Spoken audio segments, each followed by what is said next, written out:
आज मैंने एक सीरीज देखी जिसका नाम है द सेडक्शन, जो कि एक 18+ सीरीज है, फुल ऑन 18+ सीरीज है। जिस सीरीज को देखने से पहले मुझे यही लगता था कि फ्रेंच के अंदर सुंदर लड़का लड़की नहीं है, क्योंकि इससे पहले जितनी भी फ्रेंच मूवीज मैंने देखी उसमें ना लड़के सुंदर थे ना लड़की सुंदर थी। लेकिन इस सीरीज के अंदर इतनी सारी ब्यूटीफुल वुमेन्स हैं, खास तौर पे हमारी मेन लीड। और इस सीरीज को जब मैंने पहली बार इसका ट्रेलर देखा था तो मुझे लगा कि ये कोई ब्रिटिश या अमेरिकन सीरीज होगी, लेकिन नहीं, ये एक फ्रेंच सीरीज है जो कि HBO पे रिलीज हुई। अभी के लिए पहला एपिसोड आया है जिसको देख के मैंने कंप्लीट कर लिया है, जिसके अंदर हमको कहानी देखने को मिलती है 17th सेंचुरी 1782 के करीब की कहानी देखने को मिलती है फ्रेंच के अंदर, जहाँ पे सब कुछ मेल डोमिनेंस होता है, सब कुछ मेल डिसाइड करते हैं। और वहाँ की सोसाइटी, जब मैं बोलता हूँ मेल डोमिनेंस होती है, तो हमारी सोसाइटी से कम्प्लीटली डिफरेंट है। इवन इसके अंदर उस चीज को दिखाया नहीं गया, लेकिन वेस्टर्न कंट्रीज के अंदर 18th सेंचुरी तक ये माना जाता था कि औरतों के अंदर आत्मा नहीं होती, इसी वजह से उनको घर से बाहर नहीं निकलने दिया जाता था बिना किसी पुरुष के। अगर बच्चा भी है, गोद में भी है, तो उसको लेके वो बाहर जा सकती हैं, लेकिन अगर पुरुष नहीं है तो नहीं जा सकती, क्योंकि वो खो जाएंगी, उनके अंदर आत्मा नहीं है। तो मेल डोमिनेंस उस समय बहुत ज्यादा था, बहुत गलत तरीके से, और उसी का शिकार होती है हमारी मूवी की मेन हीरोइन इजाबेल, जो कि एक चर्च के अंदर रहती है, एक नन आप कह सकते हैं, मुझे नहीं पता एक्जैक्टली वो उपाधि क्या होती है, लेकिन वहां पे ये रहती हैं और बहुत अच्छी इनोसेंट लड़की होती है, बहुत भोली भाली लड़की होती है। बट एक दिन एक लड़की को इनसे प्यार हो जाता है और दोनों एक दूसरे से शादी करना चाहते हैं, दोनों शादी भी कर लेते हैं। लेकिन उसके बाद एक रात जैसी कंप्लीट होती, लड़का छोड़ के भाग जाता है और वहां से इजाबेल का दिल टूट जाता है। वो बहुत ज्यादा गुस्सा होती है, इवन वो अपनी जान लेने की कोशिश करती है। लेकिन जब वो मरने वाली होती है या कहीं कूदने वाली होती है, तब वो डिसाइड करती है कि वो इस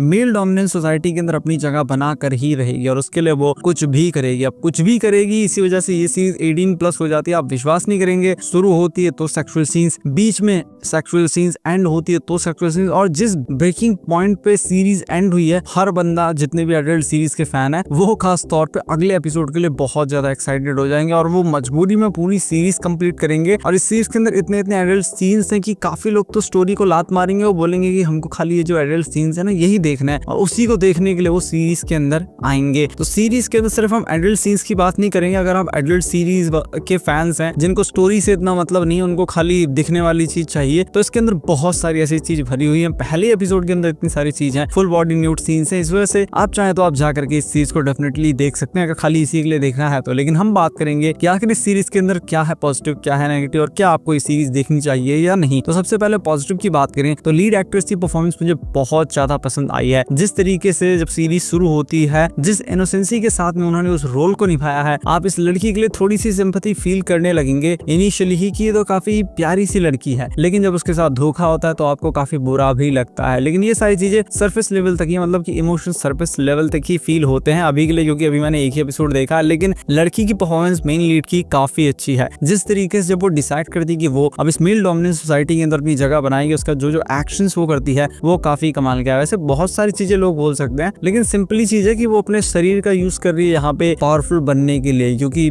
जितने भी उस टाइम के अमीर आदमी है या कोई भी हो, उनको क्या चाहिए, सुंदर लड़की चाहिए, और ये सुंदर है। दूसरा पॉजिटिव, इसके विजुअल्स और एटमॉस्फेयर बहुत अच्छी तरीके से इसके अंदर 17th सेंचुरी के फ्रांस को दिखाया गया है। चाहे वो चर्च के सीन हो, जिस तरीके से कपड़े धोए जाते हैं, उस समय जो साबुन यूज किया जाता था, उस समय के जो कपड़े हुआ करते थे, उस समय जिस तरीके से रथों पे जाया करता था, कैंडल से जिस तरीके से रूम को सजाया जाता था, हर एक चीज देखने में बहुत ज्यादा अच्छा लगता है और आपको लगेगा आप 17th सेंचुरी में ही पहुंच गए हैं फ्रांस के अंदर। नेक्स्ट पॉजिटिव है माइंड गेम, जहाँ पे सीरीज के अंदर कोई बहुत ज्यादा फैंसी ड्रामा देखने को नहीं मिलता, लाउड ड्रामा देखने को नहीं मिलता। उसके बाद भी यहाँ पे हर एक कैरेक्टर अपने डायलॉग के थ्रू माइंड गेम खेलने लगता है और हर कोई एक दूसरे को हराना चाहता है। खासतौर पे जो हमारी मेन हीरोइन है, ये बहुत बड़े सपने देख रही है, उसके किस तरीके से माइंड गेम खेलती है, और एंड में जिस तरीके से चीजें दिखाई गई हैं कि, और एंड में क्या कहें पूरी सीरीज के अंदर ही, कि अब जब इसने डिसाइड कर लिया कि कुछ भी करेगी और उसके लिए किस तरीके से बड़े बड़े लोगों से कनेक्शन बनाने लगती है। अभी वैसे किसी बड़े इंसान से कनेक्शन बनाई नहीं है, एक ब्रेकिंग पॉइंट आया था